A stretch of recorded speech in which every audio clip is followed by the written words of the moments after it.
el link del... Solo un link y te lleva al pájaro aquel. Bueno, ya estamos en vivo, ¿eh? Ya vamos a empezar. Empezamos. ¿Qué estamos haciendo aquí? No sé. Bueno, sí, vamos a hablar aquí en Liga de Revueltas, perdón, se me fue el avión. Y estamos con 3 periodistas oaxaqueños.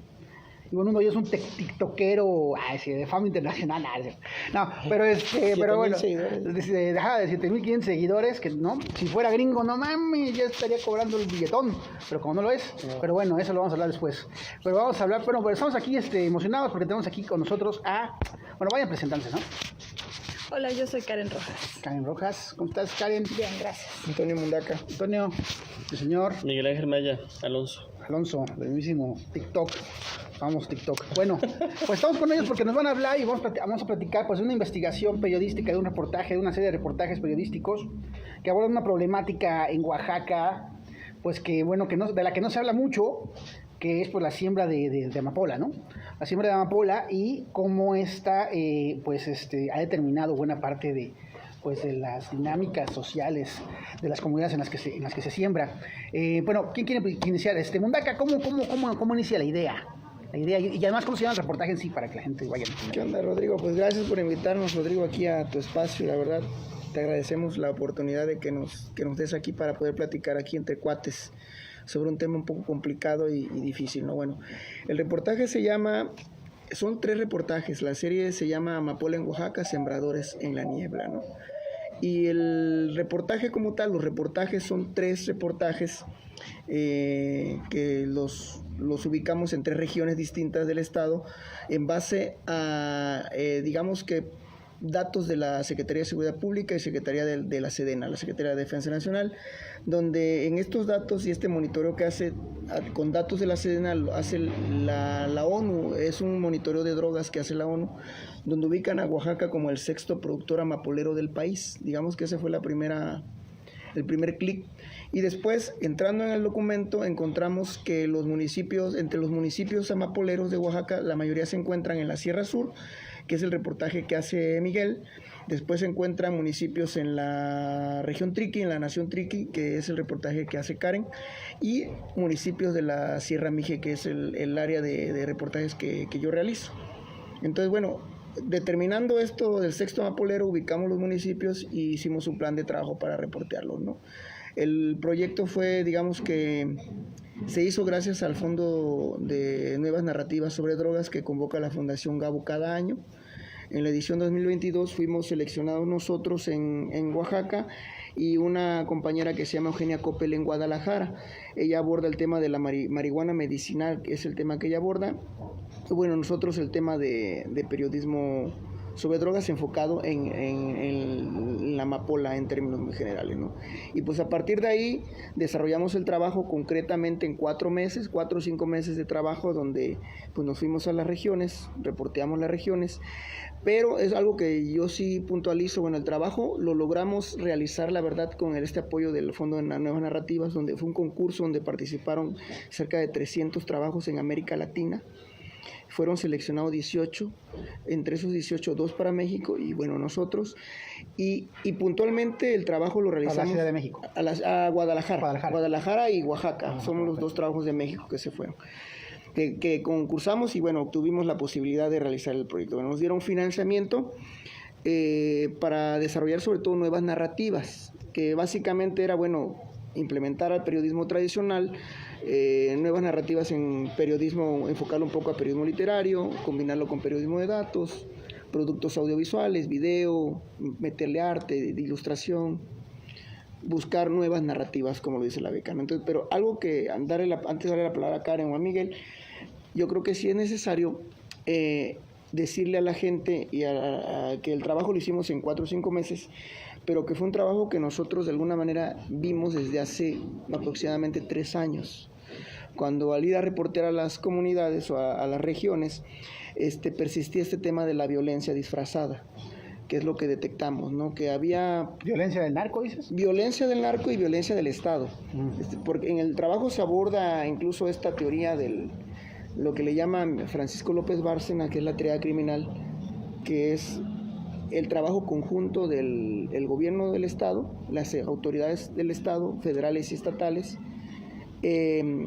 el crimen organizado, con todas sus variantes y con todas sus puntualidades que habría que señalar, y las comunidades, ¿no? Esta interacción y las empresas que están en las comunidades, ¿no? Esta misma triada que intentamos abordar ahí ha servido para instaurar de alguna manera megaproyectos, para ir descomponiendo el tejido social, pero también funciona para instaurar los regímenes de violencia que son del crimen organizado. Entonces nosotros hace 3 años detectamos que muchos conflictos sociales en realidad se trataba del control del territorio a través de la empresa y el Estado, para apoderarse del territorio, para el trasiego de drogas, para la siembra, para el despojo. Y bueno, en la reporteada en las comunidades detectamos esto y poco a poco en las diferentes comunidades se fue dando este acercamiento para empezar a ir, digamos que estructurando el tema. Cuando lo tuvimos estructurado, bueno, metimos el concurso a esta beca, se da la beca y bueno, pudimos de alguna manera aterrizar la hipótesis que nosotros teníamos, ¿no? Que básicamente la hipótesis es que detrás de los conflictos territoriales de Oaxaca, en estas 3 regiones, existe de fondo una relación de la sierra, ¿de qué más? La Sierra Sur, la Sierra Norte en la microrregión Mije y la región Triqui. Okay. Pues básicamente eso sería, Rodrigo. Ok, Karen, esta investigación, ¿por qué la amapola? O sea, la amapola es como, digamos, la droga internacional, ¿no? Que bueno, que está ligada pues a todos los intereses planetarios del mundo, es decir, hay una serie sobre eso incluso, ¿no? El dinero de la amapola, bueno, el dinero de la droga en general, pero el dinero de la amapola pasa por todos lados, por todos los continentes, por todas las economías posibles. En ese sentido, México, ¿qué papel juega? Bueno, claro, el de productor, pero tú, ¿cómo ves esta situación? Bueno, nos dimos cuenta que la venta, la siembra y el trasiego de la amapola está desplazando a la venta de marihuana o al tráfico de marihuana. Y bueno, justamente tú sabrás o recordarás que hace un par de meses en la Sierra Mije justamente hubo un asunto con un grupo de muchachos que también traficaban amapola, marihuana, y que tenían, digamos, o más bien tendieron, digamos, un puente a Estados Unidos, a varias ciudades muy importantes de Estados Unidos, donde el consumo de la marihuana y la amapola o la goma de opio para hacer la heroína, pues sí, lo cual desencadenó el nacimiento de 3 migrantes, ¿no? En Estados Unidos. Exactamente. Entonces, bueno, eso descubrimos que iba aumentando el consumo de amapola justamente como pues para la venta, la creación de heroína, y pues nos llamó la atención justo esto que Antonio menciona y les platica, que encontramos que muchos de los conflictos sociales, políticos, económicos de las comunidades indígenas pues estaban atravesados por esta siembra o este trasiego de drogas, y que el gobierno pues estaba como empecinado en negar, ¿no? Entonces, bueno, fue un trabajo difícil porque justo también hay poca documentación al respecto, ya no digamos de marihuana, sino justo de amapola, ¿no?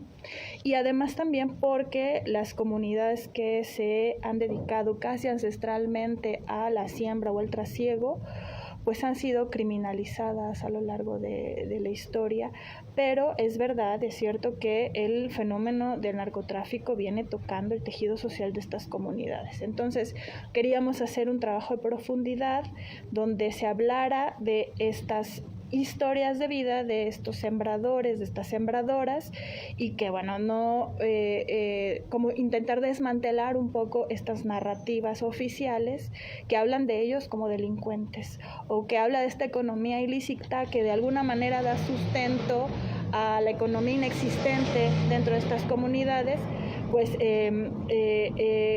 que documentara cómo es que funciona, ¿no? Porque también es cierto que las sembradoras y los sembradores en esas comunidades no son parte del crimen organizado, no en todos los casos, pues, ¿no? Y queremos contar estas historias de vida. Digamos. No siempre. Digamos que, por ejemplo, en la nación Triqui, en muchas comunidades de la nación Triqui, son sembradores, se asumen como sembradores. Es, digamos, un negocio que funciona dentro de la comunidad, no no lo confiesan al exterior de la comunidad, no tan abiertamente, digamos, pero no han dejado o sea, como la nación triqui pues está armada, fuertemente armada por los conflictos políticos que han habido desde hace muchísimos años, pues ha sido difícil para el crimen organizado entrar, ¿no? Entonces, digamos que no ha permeado ahí la violencia. La violencia tiene otras causas y otros orígenes. Sin embargo, la venta de armas, ¿no?, se costea también a través de este trasiego. Y, por ejemplo, en la Sierra Sur, pues es un caso completamente distinto, donde sí es como muchas autoridades hablan del tema, de la problemática, los pobladores asumen que hay un problema de tráfico ilegal de drogas, pero no es tan criminalizado, digamos, ¿no? Entonces queríamos también justo eso, como hacer una documentación profunda del fenómeno de drogas en estas regiones, porque no había, o sea, cuando empezamos a monitorear nos dimos cuenta que en los medios tradicionales de Oaxaca no había como esa documentación. O sea, sí se habla de las drogas, pero desde los boletines oficiales, ¿no? Por ejemplo. O cuando se habla del trasiego de la siembra, los medios tienden a criminalizar la actividad, como que no había como una investigación profunda que documentara las problemáticas sociales, los conflictos territoriales y cómo también las comunidades desarrollan estrategias de defensa, ¿no?, que fortalecen a las comunidades para que el fenómeno del narco no impacte tanto, digamos, como a diferencia de Guerrero o del Triángulo Dorado o de otros ¿Cuál es la estados, palabra que ¿no? existe? ¿Desarrollan? ¿Cómo? O sea, ¿qué hacen para que no impacte tanto? La organización comunitaria es muy fuerte, el tejido social es mucho más fuerte, ¿no?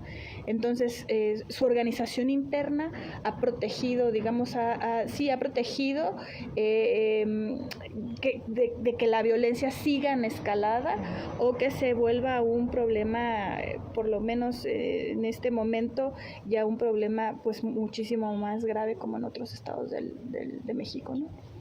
Ok, Maya, comentabas... Hola, ¿qué tal? ¿Qué onda, Maya?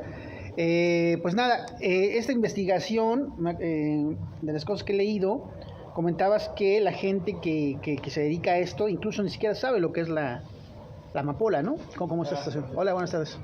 Eso fue complejo, fue algo que salió posterior al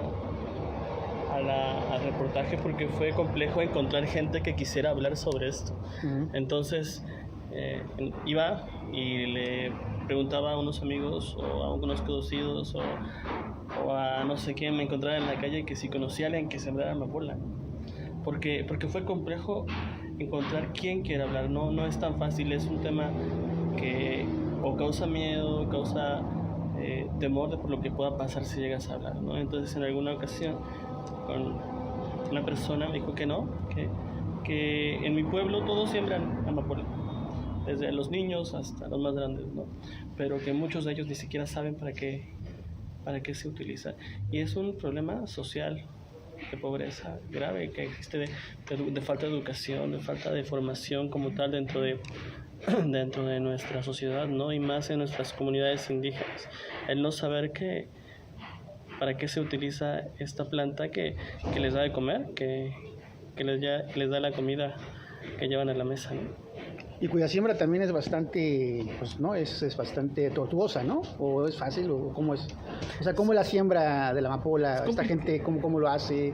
¿Cuál es su dinámica? ¿La sufre? ¿Cómo la hace? Es complicado porque a ellos... Yo recuerdo mucho una frase que dijo una persona, me dijo: tanto trabajo nos costó sembrarla para que lleguen los soldados y que la corten, ¿no? Es que es un trabajo, y al ser ilegal, pues obviamente se complica más, de gente que se va y se esconde en la sierra por semanas, ¿no? Obviamente no hay ningún tipo de prestación ahí. Sin embargo, la dificultad con la que los campesinos se ganan ese dinero, para ellos es la recompensa, pues se la merecen, ¿no? Entonces, y no está mal, porque ellos lo ven así. Ellos ven así como algo natural. Sí, porque están ganando la vida, están evitando que su familia padezca, ¿no?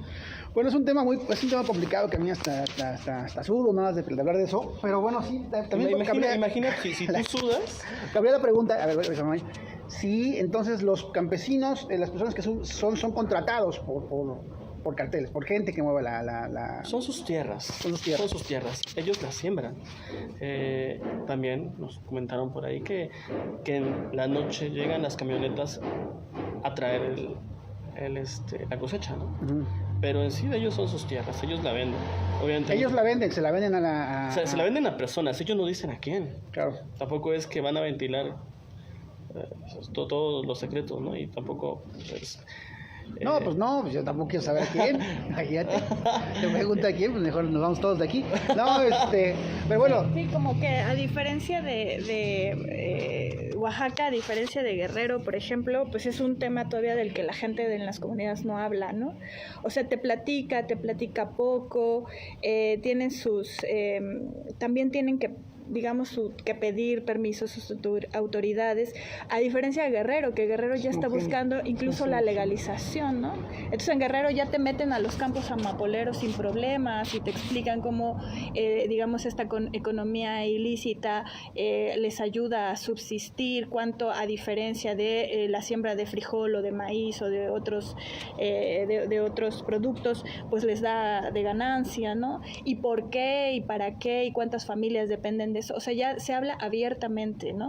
Aquí fue muy difícil porque, como te explicábamos en un principio, en muchas comunidades, por ejemplo, de la Sierra Mije, reconocer que se siembra amapola es causa de destierro, por ejemplo, ¿no?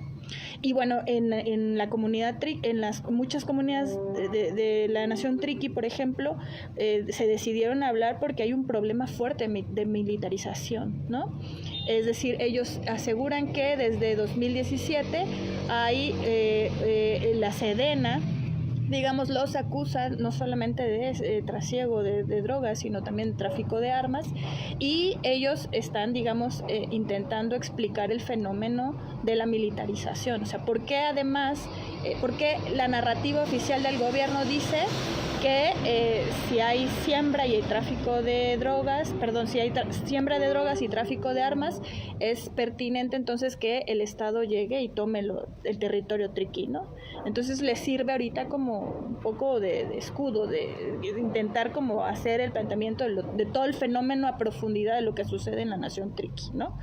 Pero en muchas otras comunidades oaxaqueñas es muy difícil que te hablen, que te expliquen, y además no solamente como explicar el fenómeno del narcotráfico, sino de todas las violencias que genera el tráfico de drogas, porque hay tráfico de armas, como te decía, tráfico de migrantes, trata de blancas, o sea, se diversifica muchísimo feminicidios, sí, o sea, ahora, todo eso. También, Rodrigo, aquí el tema, lo que se buscó también era no romantizar esta idea. Hay dos cosas, ¿no? Primero, no romantizar esta idea del indígena bueno en Oaxaca también, ¿no? Sí no criminalizar, pero sí puntualizar hechos muy certeros sobre el tema, ¿no? Existe en las comunidades de Oaxaca la siembra de marihuana y de amapola. Es decir, ese es un hecho que te lo dicen datos oficiales. Que no lo reconozca el Estado es otra cosa. Pero también no abordarlo, que nos ha tocado platicar el tema con otras personas, y te niegan que exista, por ejemplo, en Oaxaca el problema del narcotráfico. Yo pienso que lo que ha pasado en Oaxaca es que gracias al tejido comunitario fuerte que hay en las comunidades, tan fuerte que los mestizos podemos ser considerados extranjeros. O sea, este aislamiento a veces por la misma pobreza, por la falta de caminos, ha propiciado que haya fortaleza comunitaria muy fuerte. Eso digamos que ha tardado el proceso de violencia en las comunidades, pero también no caer en este exceso de la romantización del indígena bueno, ¿no? Como no caer en la criminalización que hace el Estado, que el Estado dice son salvajes y se matan entre ellos por conflictos agrarios, cuando el Estado tiene el conocimiento de que en zonas concretas hay crimen organizado y están peleando por el trasiego de la droga. Y los reportajes como tal, si los analizas cada uno, tienen contextos distintos, que es lo que ojalá hubiera podido hacerse un reportaje de las 8 regiones, porque íbamos a encontrar la multiculturalidad de Oaxaca en un contexto de violencia. Y te pongo un ejemplo, que es lo que yo detecto en el reportaje en concreto. Por ejemplo, el problema de la nación Mije o de la Sierra Mije es que está ubicado de una manera estratégica que conecta con Veracruz y conecta con las carreteras del Istmo. Y sus carreteras están aisladas, por eso incluso el título es distinta a la siembra, por eso Sembradores en la Niebla. E incluso el clima, las siembras se dan en barrancas, a diferencia de Sinaloa, donde se dan en barrancas, pero en barrancas en llanos, ¿no? O Guerrero, donde es más homogéneo el territorio. En Oaxaca no, en Oaxaca es un fenómeno escondido. Ahora, cada región tiene su característica. Yo te pondría un ejemplo sencillo. Por ejemplo, lo que decía Karen, en la nación Triqui es un puente con Guerrero. Su problema de la región Triqui es que está a 20 minutos de la frontera con Guerrero. Entonces, esta siembra se va para Guerrero con intermediarios. Y hay gente que siembra para subsistir, pero también hay líderes sociales de organizaciones políticas que usan la siembra de amapola para el tráfico de armas. Y en Oaxaca te venden la idea de la lucha social. Vamos a... Sí, pues. No. O sea, yo sé que son temas complicados, ¿no? De hecho, cuidamos de no dar nombres también. Claro. Cuidamos de no dar nombres porque tampoco era el objetivo de los reportajes, ¿no? El reportaje era presentar el fenómeno del crimen organizado en el contexto de la siembra en el Estado. Los nombres, mira, lo hemos platicado, ¿no? Si el gobierno del Estado sabe quiénes son y sabe dónde están y no hace nada, ¿por qué el periodismo tendría que hacerlo? Porque el periodista tendría... porque es una sentencia totalmente... Claro. Entonces, lo que sí hay que puntualizar es que hay una criminalización, ¿no? Bueno, en la Sierra Mije, te digo, su tema de la Sierra Mije de trasiego principalmente y de siembra es su cercanía con Veracruz y con el Istmo. En la Sierra Sur te conecta también con el Istmo, te conecta con la costa, te conecta, o sea... y como son terrenos escondidos, territorios escondidos, donde nos decía un activista de la Sierra Mije que ahorita tiene medidas cautelares, que preferiría ahorita no decir su nombre, pero nos decía que hay un ejemplo de lo terrible que sucede en las entidades, que para la Sierra Mije había una patrulla para toda la Sierra Mije. Estamos hablando de al menos 20 municipios en la sierra, con una patrulla que ni siquiera está en territorio Mije, está en valles centrales en Tlacolula. Una patrulla para más de 120,000 habitantes en poblaciones diversas. Entonces, ¿qué significa eso? Un ojo ciego, ¿no? Pues sí. En la Sierra Sur, que es la zona más documentada, que es la que hizo Miguel, que es donde hay más, digamos que más información oficial del Ejército, de Seguridad Pública. Sin embargo, no se puede entrar tan fácilmente a la Sierra Sur. Nosotros incluso habíamos pensado ir a Yautepec, no hubo condiciones, que San Carlos Yautepec, en el reportaje Miguel incluso lo menciona, San Carlos Yautepec es el municipio amapolero. El municipio más, bueno, con más decomisos de amapola en los últimos 5 años en Oaxaca, y se encuentra en un buen nivel nacional. Con el paso del tiempo, los de Sinaloa y Sonora, Chihuahua han ganado terreno guerrero, pero Yautepec se encuentra en producción de amapola solamente. Cuando ya hablamos en producción a nivel droga, marihuana, amapola, ya se ubica dentro de los 50 mayores productores, tomando en cuenta los decomisos de los últimos 5 años del país. Entonces, digamos, la amapola es básicamente que es la base de la cocaína, ¿no? De heroína. De la heroína. La heroína. O sea, ¿no? Bueno, lo que ya sabes, ¿cómo se llama en China? Es la goma de opio. La goma de opio. Entonces, bueno, digamos que es una droga pues que es mundial y que es muy popular, ¿no? En las economías, cualquier economía. En ese sentido, la heroína se produce solamente en las comunidades o también ha permeado, porque en ese momento también en las comunidades, y además la gente de las comunidades lo comenta, ¿no? Hacia el interior del estado, pues que el crico, que el cristal está pues devastando pues no sé si buena parte de las comunidades, pero sí, digamos, mucho del tejido social, ¿no? Los jóvenes, el cristal se está vendiendo muy cabrón en las comunidades, en Oaxaca en general. Entonces, en ese sentido, la heroína también está premiando en ese mismo canal. Sí, yo creo que sí. De hecho, bueno, no digo el nombre otra vez, una activista nos comentaba que, de hecho, ese es el problema. Y en el reportaje hay una entrevista de un especialista de una organización de acá que nos decía que el problema es, bueno, primero la violencia, que se viene a través del proceso migratorio. Nos decía él, mira, las comunidades están ancestralmente han sembrado marihuana, han diversificado la amapola por la caída del precio de la marihuana, tanto en Guerrero como este tema de la legalización incluso le ha venido a dar al poder que tenía la marihuana antes, ha disminuido su poder económico. Y bueno, ¿qué pasa? Surge la amapola como una siembra alternativa. El problema es que las comunidades históricamente han estado listas para la siembra, para el consumo de subsistencia, pero nunca estuvieron listas para el consumo. O sea, es un fenómeno violento que les ha llegado de golpe con el proceso migratorio. Ni para la distribución masiva, digamos. La distribución ¿no? masiva. Siempre hubo un intermediario. Y aquí viene el tema de los caciques, por ejemplo, que nos decían también eso.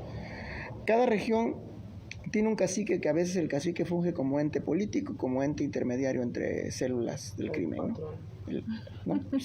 Y entonces, ¿qué pasa ahora? Que con el fenómeno de la heroína a gran escala, y ante la digamos que la puntualidad de los decomisos en Guerrero, que sí hubo, sobre todo en este gobierno, sí hubo al principio grandes decomisos en Guerrero, bueno, volteas a Oaxaca, que está en territorio libre. Entonces, ¿qué pasa? Que las células del crimen organizado empiezan a llegar. Cuando empiezan a llegar, ¿qué sucede? Pues vienen con su negocio diversificado, que no nada más, el cártel de Jalisco no solamente se dedica al trasiego y venta de heroína, es lo que hablamos, ¿no? Tráfico de personas, trata de blancas. Todo el paquete económico que significa el crimen organizado, ¿no? Entonces, ¿y qué pasa? Que desata la violencia en las comunidades y también desata de alguna manera el consumo. Y si hay denuncias, yo sobre todo en la Sierra Mije, donde sí te dicen que preocupa, por ejemplo, el consumo y la cultura del narcotráfico, ¿no? La cultura del narcotráfico, hay municipios de la Sierra Mije. ¿Está buchonizando el asunto? Sí. Entonces, ¿qué pasa ahora? Que después de... Yo insisto mucho en la romantización porque yo sí creo que el tema no es menor.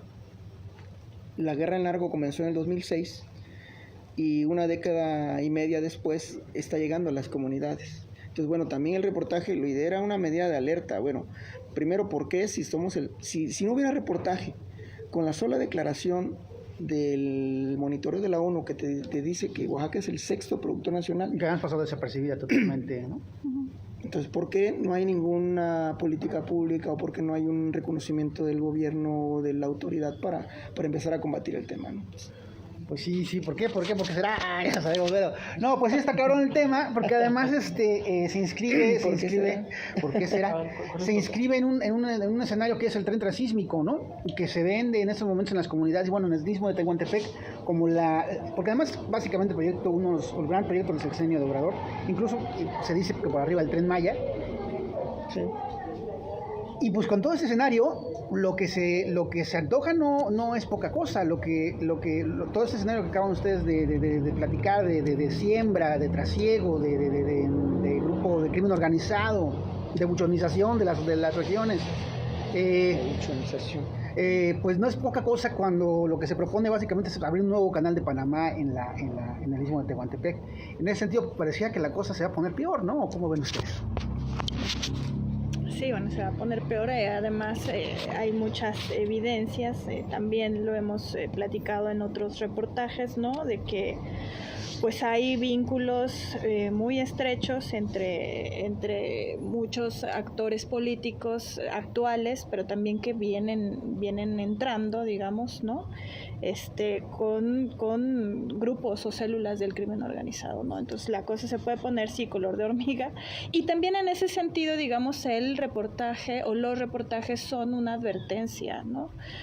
Para que las autoridades encargadas pues puedan poner el foco, las entrantes puedan poner atención en estos focos rojos y atiendan también todas las demandas de las comunidades y el asunto. Y además también, Rodrigo, creo que el asunto de la militarización ahorita podría venir a abonar el tema, ¿no?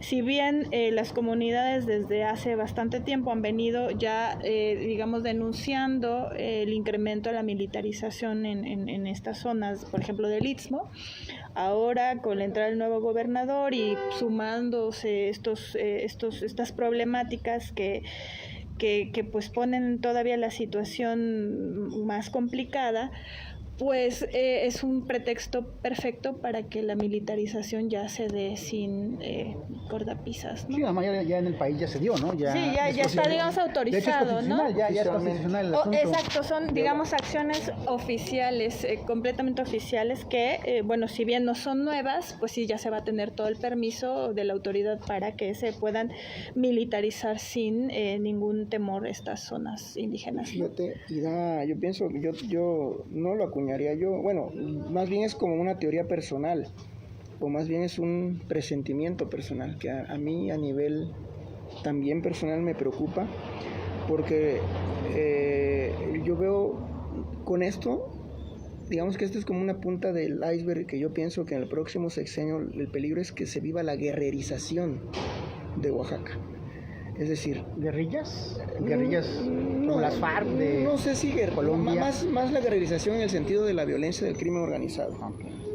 Es lo que a mí a nivel personal me preocupa por los avisos que hay de autoritarismo posibles, ¿no? Y el cinismo con el que se actúa la clase política, ¿no? Es decir, digamos que está el caldo de cultivo ahí, ¿no? Digamos que está el transísmico, está la militarización, está, digamos, que la soberbia institucional, está el caudillismo político, ¿no? Entonces hay ciertas cosas que el peligro es que Oaxaca se pueda convertir en Guerrero, con todo cariño para los compas de Guerrero, pero digamos que lo malo de Guerrero, que ha sido la violencia que se ha dado a través del control del territorio por el crimen organizado. La violencia extrema. Así es, extrema, ¿no? En Acapulco, pues Acapulco es una zona de guerra, ¿no? Y no hay un reconocimiento del gobierno del Estado. O sea, el gobierno del Estado tardó, creo que 2 años en reconocer que en Oaxaca había crimen organizado como tal, ¿no? Incluso hubo declaraciones del gobernador donde decía que en Oaxaca no existía, cuando pues en las regiones era evidente, ¿no? Oaxaca es algo más allá que el centro histórico de Oaxaca, ¿no? Entonces Oaxaca son 570 municipios con realidades muy diversas. Muy diversas. Maya, pues tú, ¿cómo así que, no solo cómo es la cosa, sino bueno, para hacer la pregunta uno dice, ay cabrón, mejor ya sacamos el pico. No, pero sí, o sea, los políticos, porque va a entrar una nueva administración estatal en Oaxaca, con un discurso llamado la primavera oaxaqueña, y que nos dice que ahora sí ya nos va a hacer justicia a la revolución. Y bueno, por lo que acaban ustedes de contar, pues no va a pasar eso, ¿no? O no puede que no pase, o parece que no va a pasar. Entonces, en ese sentido, ¿cómo notas las autoridades, más allá de la indolencia, o incluyendo la indolencia, cuál es su juego aquí? Ignorar hasta el punto en el que ya no se puede ignorar, o ignorar hasta el punto en el que se tiene que seguir ignorando, aunque todo explote. Por la promesa de primavera es normal en todos los gobiernos entrantes, ¿no? Sea del color de que seas, PRI, Moreno, lo que sea, siempre te van a prometer que todo va a estar bien. Que eso se cumpla, pues es otra cosa. Y ya eso dependerá de la experiencia de cómo le vaya a cada quien. Que regularmente es mala para todos, o para la gran mayoría, porque algunos, como bien sabemos, pues les va bastante bien en cada sexenio, ¿no? Depende de qué puesto logren alcanzar. El tema de Oaxaca es complicado. ¿Recuerdas que un camión recién lleno de cocaína cruzó todo el territorio oaxaqueño y no se detuvo más que hasta la Ciudad de México? Entonces, ¿qué hace falta en Oaxaca? Obviamente hace falta trabajo de prevención del delito, trabajo de capacitación de policías, no mandar a los policías nada más a las calles por mandarlos, sino hace falta un objetivo. En esta administración en general hace falta un objetivo. ¿Qué combates con tus policías? ¿Qué haces con tus policías?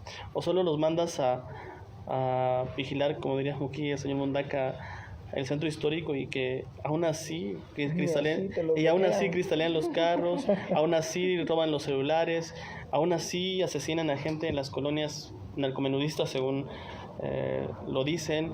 En la central de Abastos. En la central de Abastos. Pero ¿qué pasa también en la costa, donde hay feminicidios, además no poder en el Istmo, en la cuenca, o violencias generalizadas de todo tipo, ¿no? Entonces, ¿qué objetivo tiene esa? El gobierno que ya se va ya no le interesa.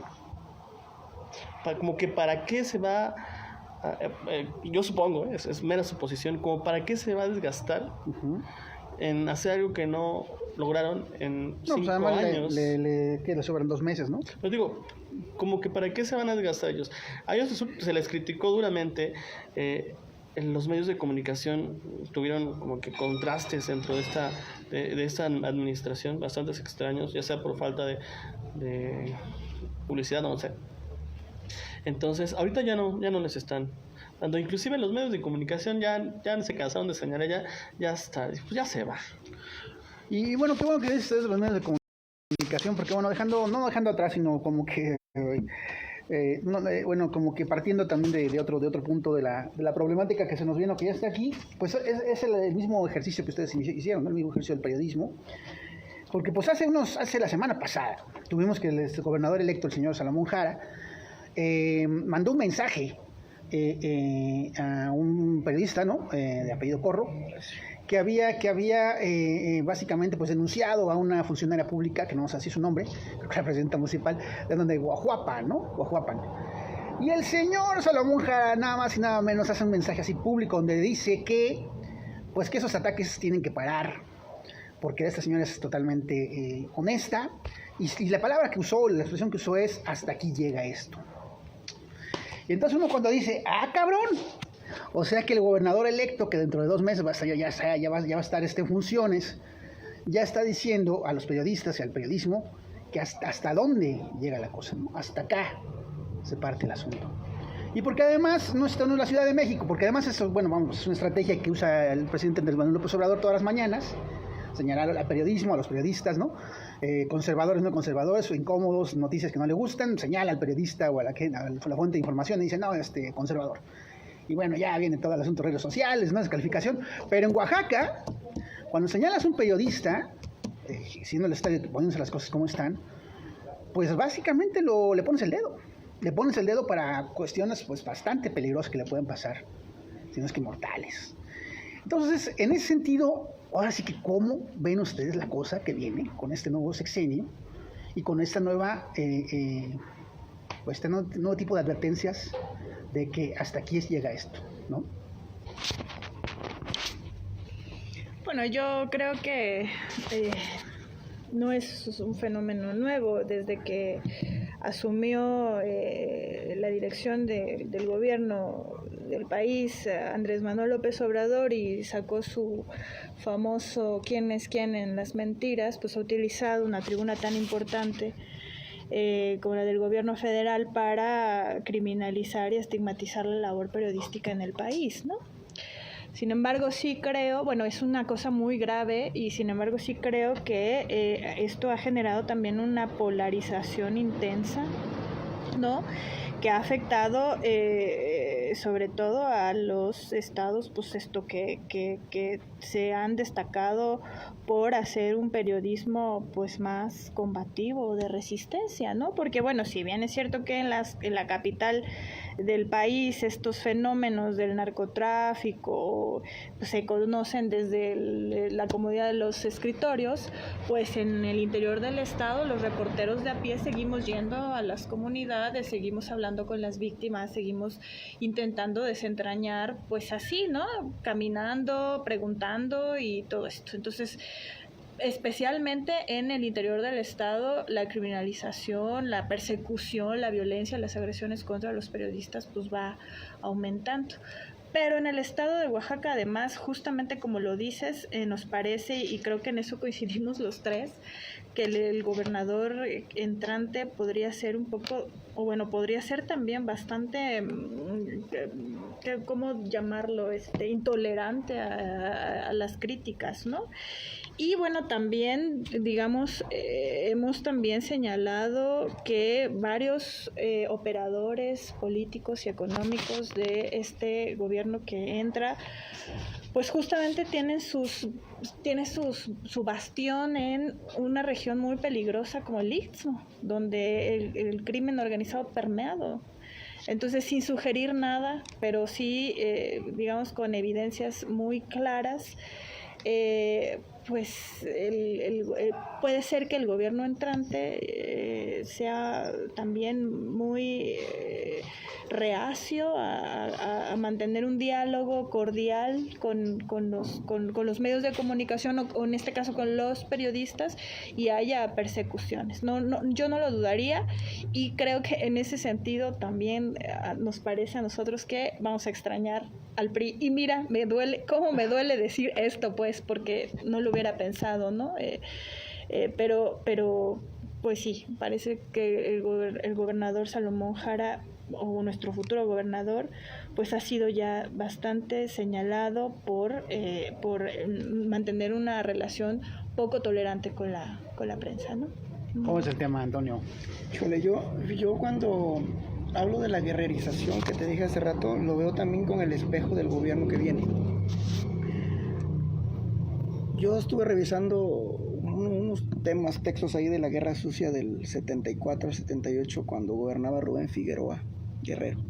Rubén Figueroa, que fue un casi que todopoderoso gobernador de Guerrero, su estilo era un tipo con ascendencia mestiza de Huixuco Guerrero, una zona pobre, ingeniero de profesión, intolerante a la crítica, llegó legitimado por el poder campesino, en otro contexto histórico. Y a partir del arribo de Rubén Figueroa se consolidan los cárteles de la década de los 80. Él abre el panorama, ¿no? Y me recuerda también un poco el estilo de gobernar o el que creo, porque a lo mejor me puedo equivocar, ¿no? Ojalá me equivoque, el estilo de gobernar de lo que hacía Fidel Herrera en Veracruz, ¿no? Era un estilo unipersonal, intolerante a la crítica, pues billetazos a los medios, a los que no, pues otro tipo de medidas, ¿no? Y a mí... qué bueno que después vino la suma de violencia. Sí, no, pues Javier Duarte llegó porque Fidel Herrera abrió la puerta, ¿no? Y en Oaxaca yo sí veo un gobernador electo con una escuela de intolerancia, sí lo noto así. Además de intolerancia, que puede ser un rasgo de cualquier gobernante, yo en este gobierno veo cinismo, y es otro signo de preocupación, ¿no? Cinismo en el sentido de que no importan los señalamientos de quien vengan, mientras seas fiel a él, mientras seas soldado estás protegido, ¿no? Y hay casos muy concretos como gente del Istmo, sobre todo, ¿no?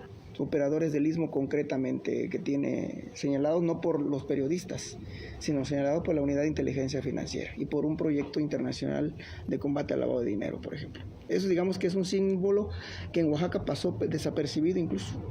La gran mayoría de la clase política, lo hablamos con un alemán, por ejemplo, en Alemania, con la sola denuncia de una entidad federal sobre un caso como esos, le hubiera costado la candidatura a un candidato a gobernador.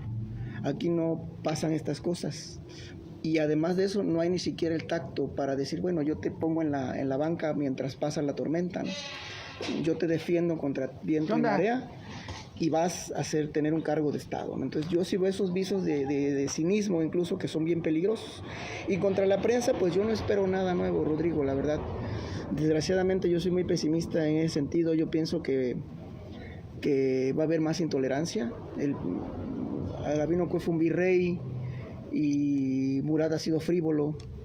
Y el problema de esta nueva élite, reciclada también con muchos están de Gabino, esta nueva élite que va a incrustar en el poder, yo pienso que es el hambre con la que llegan, ¿no? El hambre no solamente económica. De amistades hay, ¿no? No solamente el hambre económica, ¿no? El hambre política, ¿no? Y a veces te dicen el peligro de los que llegan es que muchos han sido los chalanes de los caciques. Y un chalán con poder, con un sentido de querer más, se vuelve más peligroso. Y esto que pasó con Horacio Corro, que es el periodista que comentas, que de alguna manera la señal es ahora que esté en el gobierno, todos los males del pasado se van. Es una cadena que tiene que ver con muchos presidentes elegidos por Morena, porque hubo un mecanismo de apoyo para hacerle campaña al gobernador electo de muchos presidentes de Morena. Hay denuncias si buscas datos, hay denuncias de que hubo desfalcos en muchos municipios. Salina Cruz, te puedo poner a todos los municipios de la cuenca que me puedas mencionar. Es decir, esos municipios endeudaron sus municipios, esos políticos, para aplanarle el camino al actual gobernador. Y eso es un peligro porque entrando el gobierno de alguna manera pues se les va, amor con amor se paga, dice el jefe máximo, ¿no? Pero el problema es que en medio de eso quedan los periodistas que puedan ejercer el ejercicio crítico, ¿no? Y el primer mensaje con Horacio Corro está ahí, ¿no? El mensaje es, el preámbulo, se acabó, al estilo. se acabó, ¿no? A Murat en teoría no le importaba, ¿no? A Gavino tampoco. Digamos que el virrey y el frívolo se iban a encerrar en su palacio, pero al actual sí le incomoda en ese sentido la crítica. Entonces es un espejo y el escenario que te comenta Karen, que está a nivel nacional, pues yo pienso que sí, el discurso lo copian las autoridades pequeñas, ¿no? Y pues el gobierno no es para menos. Y a mí se me preocupa, si ves a Rubén Figueroa, hay similitudes en muchas cosas y fue uno de los gobernadores más trágicos de Guerrero. Ay, cabrón. Dinos algo bonito, Maya. ¿Todo está bien? Todo está bien. Ya le llegó la primavera. Ya llegó la primavera. Pues ojalá que no. ¿Cómo ves el tema? Complicado, ¿no? Y más para el futuro de los reporteros oaxaqueños. Como a nivel nacional el tema es complejo y como dicen aquí mis compañeros, es un espejo y se copia el modelo de gobierno que se realiza a nivel federal, pues no nos augura nada bueno. Eso súmale la precarización y todos estos problemas que Sobre todo enfrentamos. la Es que estamos precarización, mal, porque a mí me estamos parece mal. que el asunto de la precarización es bien importante, porque Precarización del laboral, laboral. del de los periodistas, porque justo eso, luego con el asunto de los convenios publicitarios se cooptan medios, se cooptan periodistas y los medios tristemente, no solo de la capital, sino de las regiones, están silenciados. O sea, están siendo silenciados, ¿no? Nosotros no hemos visto en todo el tiempo que hemos estado, porque bueno, sobra decir que somos desplazados de la cuenca del Papaloapan.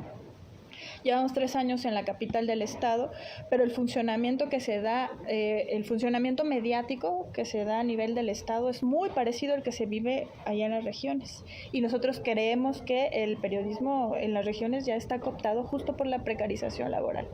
Y nos parece que en la capital del estado también hay muchos medios, grandes medios, pero también medios pequeños, independientes, que están de alguna manera siendo cooptados por los poderes políticos y que hay como huecos importantes de información que no se están, o que sí, que no se van a hablar y que no se van a tocar. Y bueno, pensando en eso, pues el asunto se puede poner no solamente muy violento, sino que además pues esta cooptación de los medios y de los periodistas pues va a servir muy bien para estos fines, ¿no? Entonces sí, la precarización laboral es todo un tema y es un tema sumamente importante y que deberíamos de empezar junto con el asunto de la violencia y de las agresiones contra los periodistas, a empezar a socializar entre periodistas y medios en la capital del estado, porque no solo está pasando en las regiones, definitivamente. Es histórico, ¿no? Medios ricos con periodistas pobres, ¿no? Digamos que en Oaxaca abunda medios grandes, ¿no? Con periodistas pobres, ¿no? Donde, pues, de alguna manera estás cooptado, ¿no? Yo pienso que esa dinámica va a ser difícil que cambie con el gobierno que venga, ¿no? El gobierno que venga, el peligro sería que ejerciera violencia, porque digamos que estamos acostumbrados a ver medios ricos con periodistas pobres, digamos que esa es como nuestra realidad. El problema sería que pasara que se pasara a ser violento, además de que tengas el tema de la precarización laboral, que como periodista tienes salarios mínimos, que por ejercer tu derecho a decir lo que tú quieres o lo que tú documentas, se ejerza violencia contra los compañeros, ¿no? Yo creo que ese sería uno de los peligros. Y yo, bueno, no sé qué tiempo tengamos, nada más comentar, Rodrigo, que yo sí, el tema yo pienso que esto que dice Karen de las alianzas sí debería ser una apuesta más adelante en los compañeros, ¿no? ¿Alianzas de qué? Alianzas para hacer trabajos, alianzas de trabajo y abrir ventanas. Yo pienso que sí es muy, muy importante porque es bien, digamos que es importante porque es la única manera que yo veo en este momento de cambiar un poco el relato histórico que existe en Oaxaca, ¿no? Entonces, Yo pienso que es posible, ¿no? Nosotros... ¿Cuál es este relato histórico? ¿Cómo cambiarlo? ¿Por qué hay que cambiarlo? Pues el relato histórico, híjole, vamos a estar aquí una hora, ¿verdad? No. Sobre todo el relato histórico oficial, ¿no? ¿De la lucha social? De la lucha social, Ay, ¿no? cabrón, entonces dices que no existe la lucha social. Sí existe la lucha social, ¿no? Yo creo que existe la lucha social. El tema es cómo la hemos abordado históricamente, ¿no? Es decir, no hay buenos y malos, ¿no? Sino hay matices, ¿no? Hay indígenas malos, ¿no? El ejército es servir a la patria, pero también son unos hijos de la chingada, ¿no? Entonces hay matices en el relato y que a veces yo pienso que es una opinión personal. Yo veo que a veces estamos en los extremos, ¿no? Por sentidos ideológicos tal vez, o te colocas del lado de los pobres o te colocas del lado de los ricos, y en el justo medio el periodismo no ejerce no ejerce casi siempre, ¿no? O es difícil encontrar un ejercicio crítico, ¿no? Entonces yo pienso que la única manera fácil, entre comillas, que yo veo es tejer alianzas para sacar productos. En el caso de nosotros, nosotros tuvimos la posibilidad de Muro MX es tu medio, es el medio de los dos, ¿no? Sí. ¿Ustedes tienen alianzas con? ¿De medios? Bueno, sí, de medios. Pues alianzas escritas no tenemos, ¿no? Alianzas escritas no hay. Hay alianzas de afinidades ideológicas. Cooperativas, digamos. Tenemos alianzas cooperativas con Pie de Página, con Miguel, con el Pájaro Vaquero, donde al menos a nosotros nos ha unido, digamos, con un sentido yo creo que de colaborar o de intentar soñar un poco con hacer un periodismo diferente, ¿no? Con lo que implique eso, ¿no? Entonces yo pienso que el tema tendría que ser por ahí, porque de otra manera lo veo bien cabrón. O sea, lo veo muy, muy, muy difícil que tengamos un periodismo que pueda ser combativo y competir en calidad con medios del centro, sobre todo, ¿no? Yo creo que lo que nos propusimos, por ejemplo, en el trabajo es demostrarnos y demostrar que podemos hacer un periodismo de calidad. Tuvimos recursos, pero el recurso no fue regalado. Competimos para ganar ese recurso, ¿no? Entonces yo pienso que habrá que buscar la manera de gestionar cosas para que el periodismo también sea financiado, ¿no? Y te comento esto porque a nosotros el periodiaje, el proyecto lo financió la Open Society. Y ha habido críticas por la traición a la patria, ¿no? Ah, sí. En esta temporada... Lana del extranjero. Temporada de patrioteros, ¿no? Entonces, bueno, en esto de septiembre, temporada de patrioteros, yo retomo algo que dijo alguna vez alguien de periodistas de a pie, con todas sus ventajas como periodistas de a pie. Si te dan a elegir a ti entre recibir dinero del gobierno del estado o te dan a elegir O del gobierno federal. o del gobierno federal o del gobierno o del Open Society, ¿a quién eliges? Y cuando hablo de elegir me refiero en que nosotros en los 4 meses que tenemos el proyecto no recibimos una sola línea editorial, ni que nunca nos dijeron qué tenemos que escribir y qué no teníamos que escribir, ni a quién teníamos que visitar, ni a dónde ir. Algo que sí hacen los convenios de los gobiernos estatales y municipales.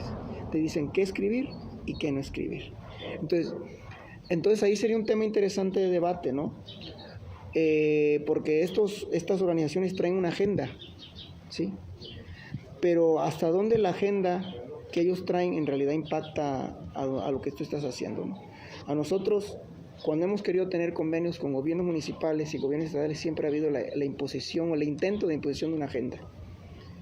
En este caso, nosotros en este trabajo no nos pusieron agenda de ningún tipo.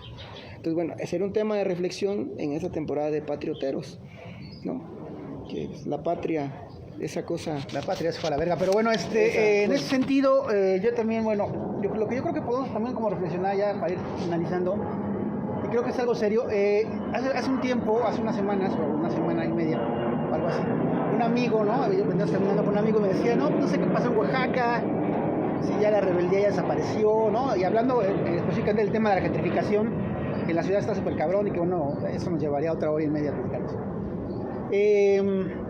Me decían, no sé qué pasó en Oaxaca, ¿dónde está la rebeldía? A lo mejor solo fue una ilusión. Y ahora que dices esto, Antonio, ¿no? Sobre los dos líderes sociales, que no sabemos quiénes son, nadie sabe, que también, pues le pueden hacer. Le hacen a la mamada. Le hacen a la mamada, pero la mamada de amapola, sí. No, pues uno entiende, ¿no? Uno entiende hasta qué las propias contradicciones de este Estado, las propias contradicciones de este devenir social basado siempre, pues sí, en la rebeldía, pero también en el sometimiento, pero también en la extorsión, pero también en los enjuagues, pero también en todo esto, pues está redundando, está ya conduciéndonos directamente a esto que estamos por vivir o que ya estamos viviendo y que no sabemos qué es. Entonces, en ese sentido, una última reflexión para la gente que nos vea, ¿no? Algo así, un bonito mensaje sobre lo que viene y sobre lo que se va, o sobre lo que estamos dejando que se vaya, ¿no? Algo así como últimas palabras de esta bonita mesa. Pues mira, a mí me gusta decir mucho que la categoría donde participamos nosotros fue en periodismo hiperlocal, porque es sumamente interesante que una fundación tan grande como la Fundación Gabo esté, digamos, brindando apoyo económico a este tipo de periodismo, ¿no? Que en la capital pues es impensable. En la capital no solo del estado, sino en la capital del país es impensable, ¿no? Y decir, bueno, que justamente es como la evidencia que la Fundación Gabriel García Márquez se ha dado cuenta de que todos los conflictos políticos, sociales, económicos, territoriales que están ocurriendo en América Latina justo se están dando en las localidades de los estados, ¿no? En esas localidades apartadas, distantes, donde casi no hay reporteo porque está justamente ni medios, o medios hay muchos pero de poca calidad, que no están profesionalizados, en fin, con situaciones muy precarias de capacidades, pero también como de no su poder es de poco alcance, digamos, ¿no?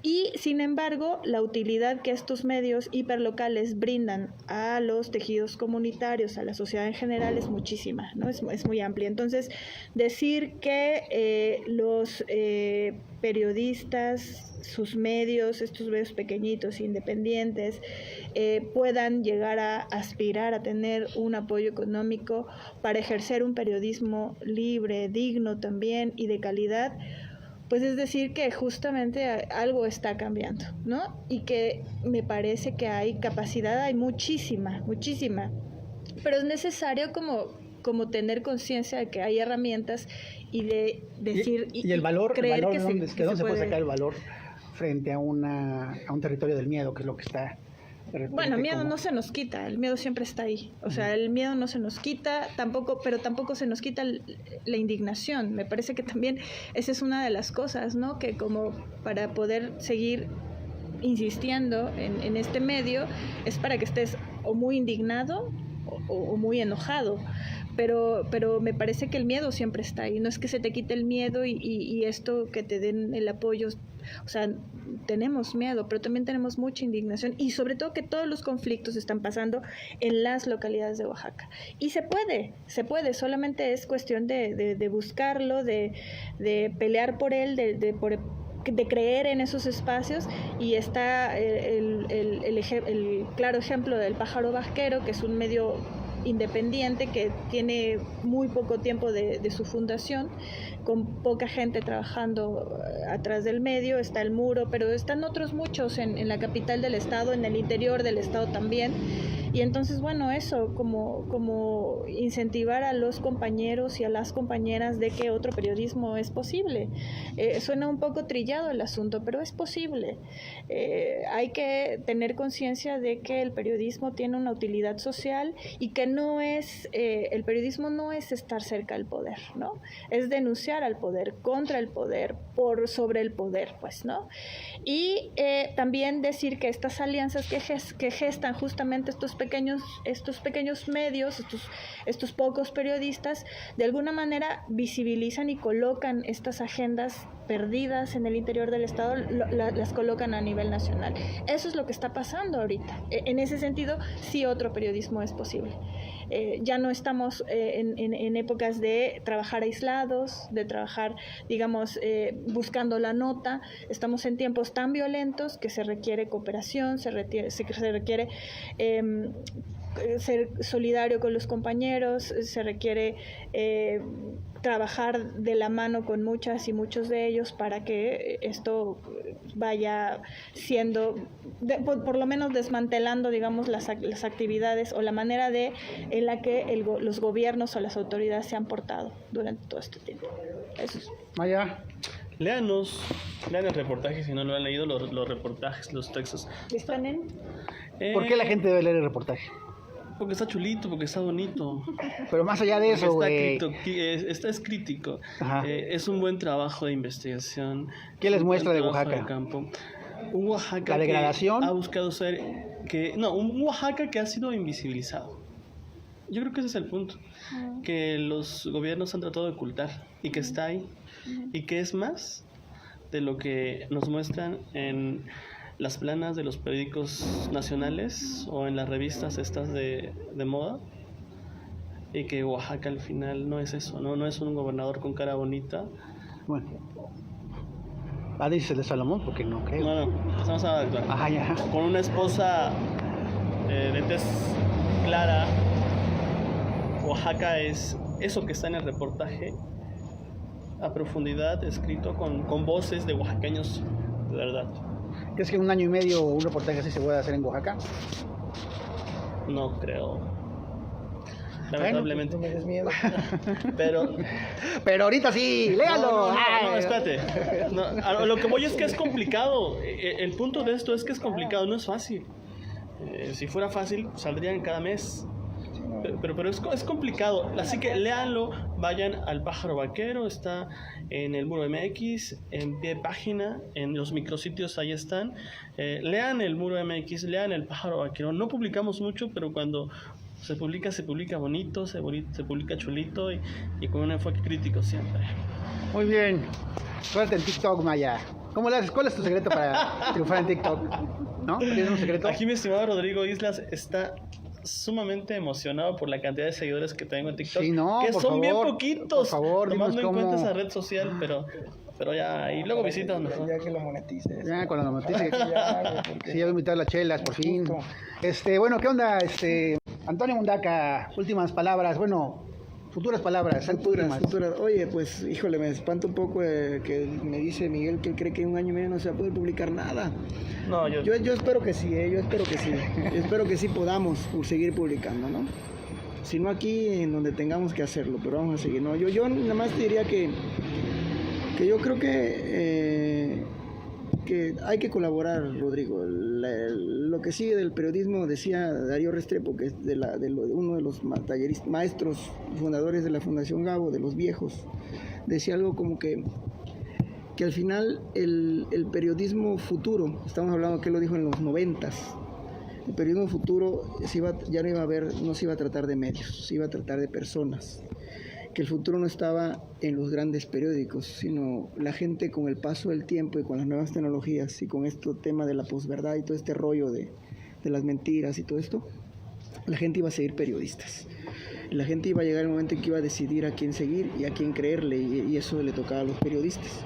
Entonces, y yo pienso que la gente tendría, si es que yo tendría la posibilidad de sugerir a la gente, es que sigan a periodistas que no obedecen, que busquen a periodistas que no obedecen. Pero el punto es que si la gente quiere seguir a la gente, a los periodistas que no obedecen, o si que la gente ya en sí ya está obedeciendo y le caga que le digan a alguien o que venga alguien a decirle que no obedezca, ¿no?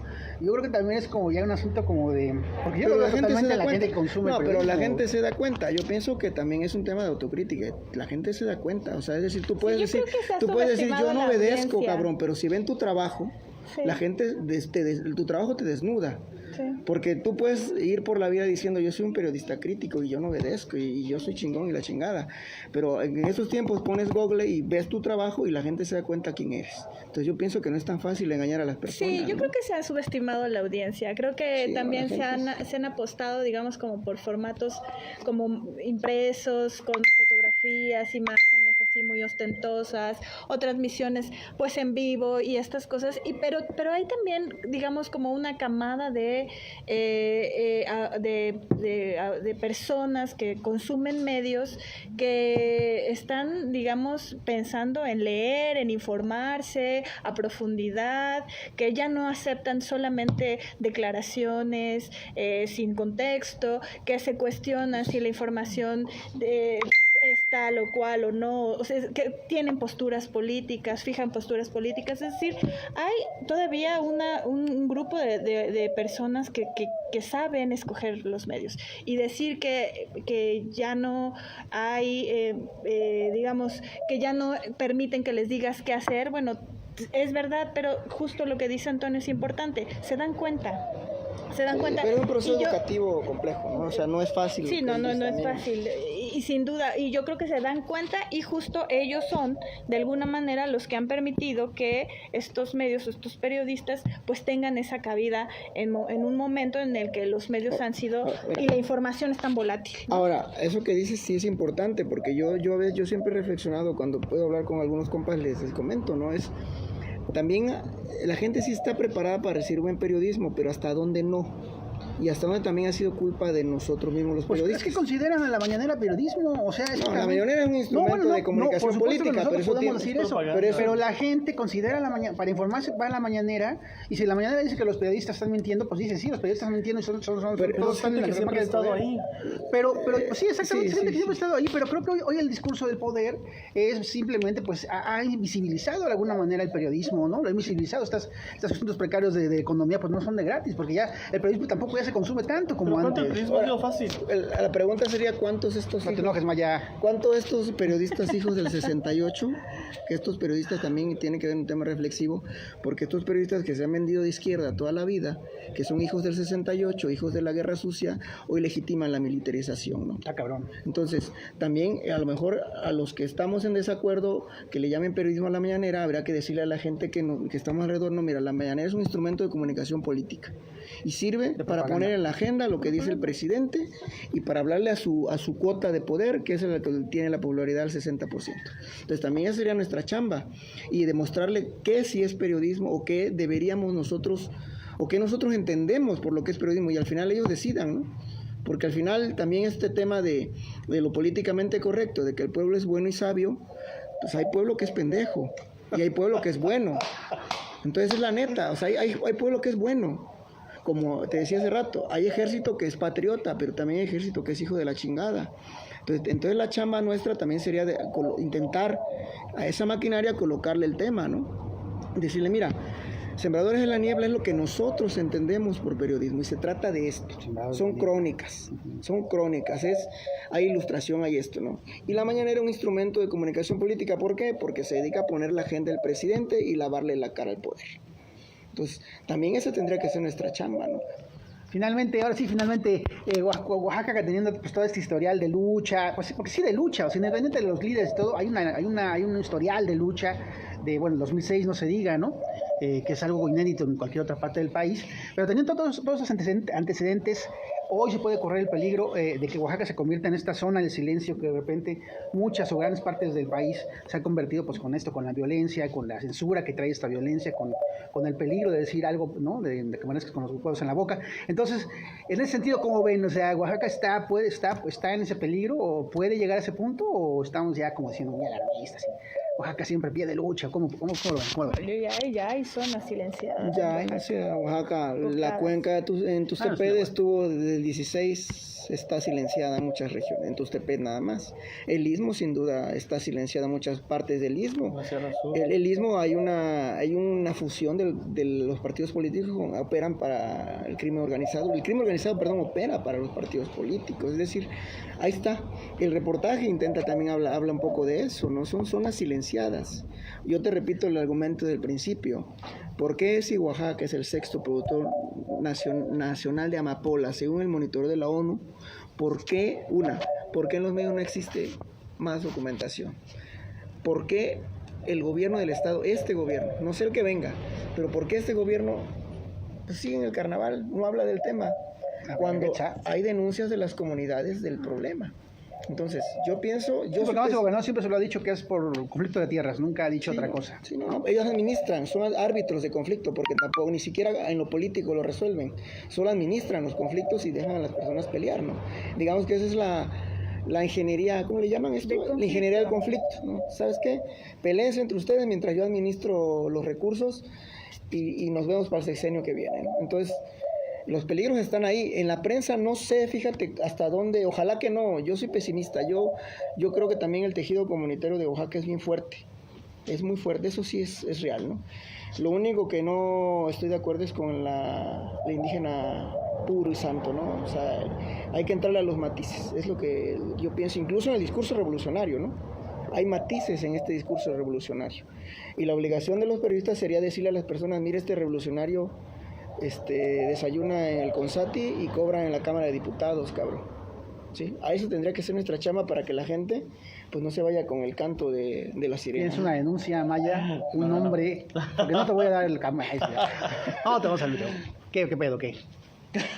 Dinos. No, nada. Nombres. Es una broma. Luego me van a Me acordé querer del linchar. caso de... En realidad yo quería decir café brújula, güey. ¿Qué? Ah, ya no, bueno, No, ya, por sus perdón. simbolitos, ¿no? Ya. Sus simbolitos, sí, porque Ya, yo ya, voy a ya. pedir patrocinio Sí, ahí. no, perdón. Entonces, bueno, pues ha sido un placer aquí platicar aquí con la banda, ¿no? Este bonito tema, porque además usted está en el tema, usted está en el ajo y si no se da cuenta, pues ya se chingó. Pero bueno, como yo voy a vivir a Uruguay un día de estos, ahí les voy a dejar con su pinche país de mierda. Sale pues, nos vemos, gracias por vernos.